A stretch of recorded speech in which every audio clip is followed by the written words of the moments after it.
So what do I mean when I say taking in the negative surface charge of the ground? The Earth is the most negatively charged presence in our environment. So let's talk a little bit about this global circuit that we live in. On the ground, grounded, you are connected to this negative electron presence. As you lift off the ground and gain altitude, the electrical potential of your body will increase 100 to 200 volts for every meter or every 3 feet that you're gaining altitude, which you should be electrocuted with that kind of voltage on you, right? You don't, because the air close to the surface of the Earth is very insulating, so it's difficult for current to travel through. If we go even further up, about 100 kilometers or 63 miles, this increase in atmospheric voltage will come to a stop.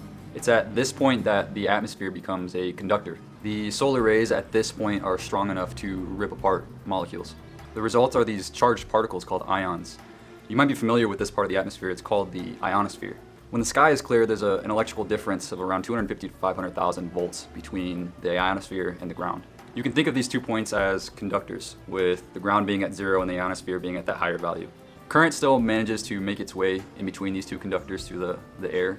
This is part of something called the global electrical circuit. The global circuit is recharged by cumulonimbus clouds, which are storm clouds. An estimated 1 to 2,000 storms are happening right now as I'm speaking around the world.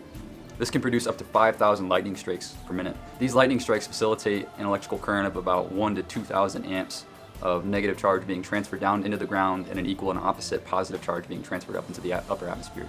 Storms are a complex matter, but it's generally understood that in a storm cloud there's a buildup of positive charge at the top of the cloud and a buildup of negative charge at the bottom of the cloud.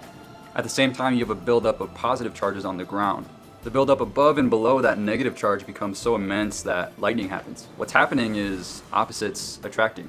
That lightning transfers a lot of negative charge into the ground. In the ground at the surface, this negative charge creates the Earth's electrical field. What this means is that the surface of the ground underneath you has a negative charge to it. It is a literal endless reservoir of freely flowing electrons that is constantly being recharged by these storms and these lightning strikes at this very moment. This is the negative charge that I'm talking about.